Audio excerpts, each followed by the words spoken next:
Sebelum melanjutkan, jangan lupa subscribe dulu. Terima kasih. Bab 3. Menawarkan perlindungan atau mengadopsi.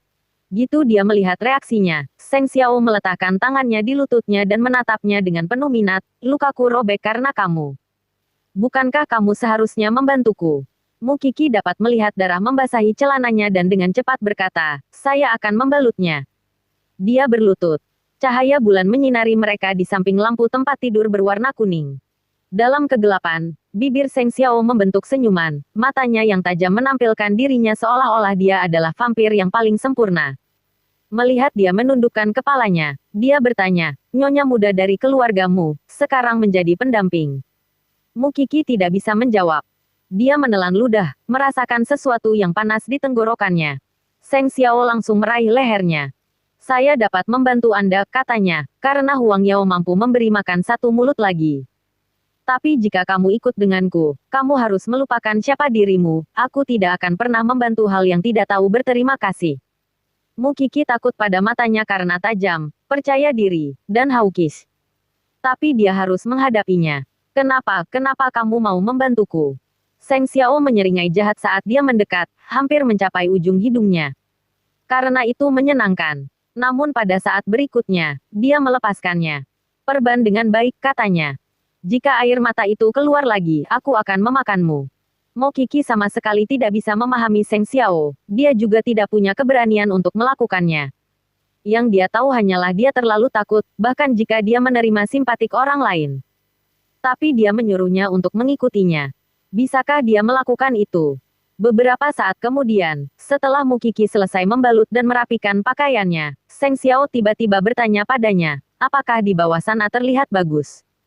Mukiki mengira dia sedang membicarakan tentang dia melepas celananya di klinik. Dia tersipu. Aku tidak melakukan itu dengan sengaja. Gumamnya samar-samar, ini darurat, kamu butuh bantuan. Saya sedang berbicara tentang lantai. Apakah kamu akan terus melihat ke bawah sana? Mukiki tidak bisa berkata-kata. Dia menertawakan reaksinya, dan bangkit untuk duduk di sofa kamar. Jika kamu terus bersikap menggemaskan, aku mungkin akan memakanmu, tahu. Mukiki juga berdiri. Kewaspadaannya sedikit berkurang saat dia memperhatikannya.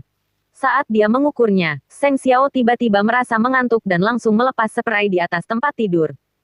Tidur, masih ada urusan untuk besok.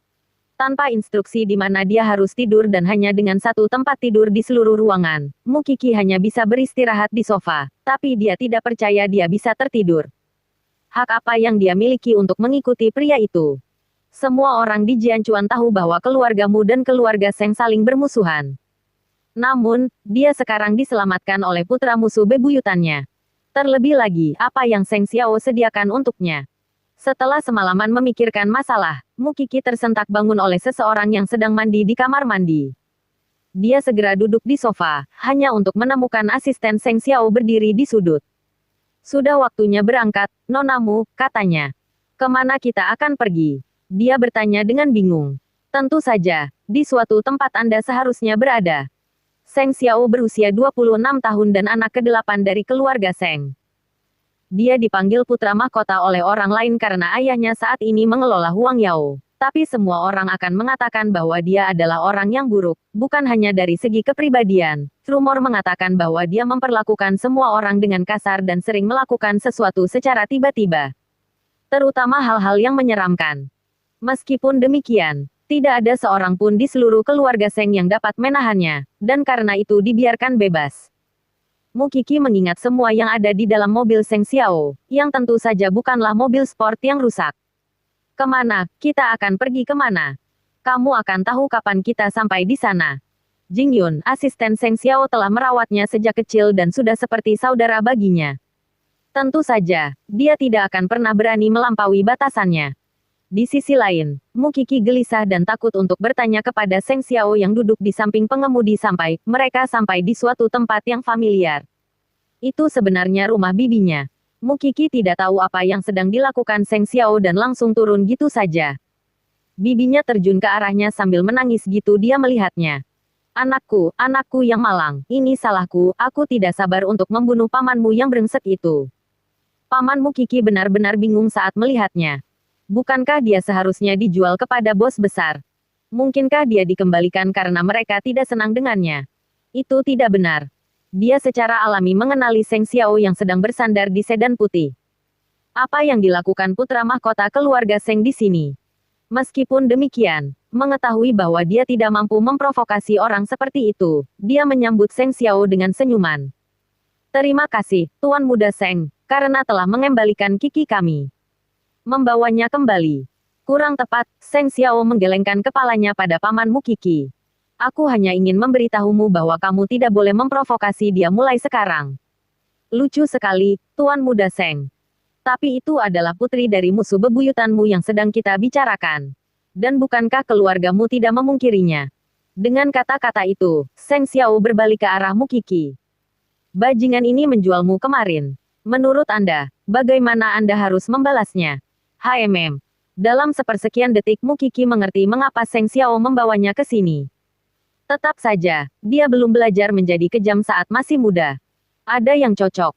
Dia bertanya dengan hati-hati. Kecuali pembunuhan. Seng Xiao mengangkat bahu. Pikirkan baik-baik. Jika kamu mengampuni dia dan dia menjualmu lagi, aku tidak akan menyelamatkanmu. Pamanmu Kiki merasakan kakinya menjadi lunak saat mendengar kata-kata itu. Tuan Muda Seng, dia dengan cepat berkata, maafkan saya tidak berpikir jernih. Saya tidak tahu bahwa Anda dan Kiki memiliki hubungan seperti itu. Hai plus P, saya akan mengembalikan uangnya. Sisakan saja aku berlutut. Pada akhirnya, para petani tidak pernah menentang kaum bangsawan. Tapi sebagai seorang yang cerdas, pamanmu Kiki tahu bahwa dia tidak akan menentangnya karena dia hanyalah seorang gadis berusia 18 tahun. Dia salah.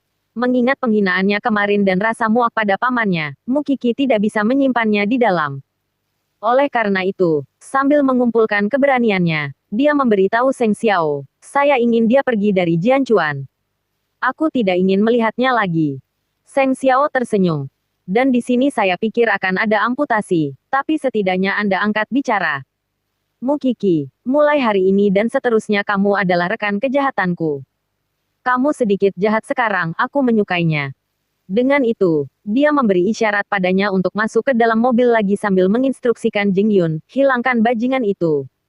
Ajaklah bibimu Kiki juga, akan lebih mudah merawatnya dengan cara itu. Dimengerti, Tuan Muda. Anda harus kembali ke Jianchuan sekarang. Jing Yun mengingatkannya. Seng Xiao sangat tertunda karena Kiki. Baik Tuan maupun Nyonya memintanya, hanya agar dia menawarkan perlindungan kepada putri musuh bebuyutan. Ngomong-ngomong, kosongkan rumah di pinggiran kota Jianchuan untuk mereka tinggali. Bukankah itu lebih dari sekedar menawarkan perlindungan, dan sekadar mengadopsi?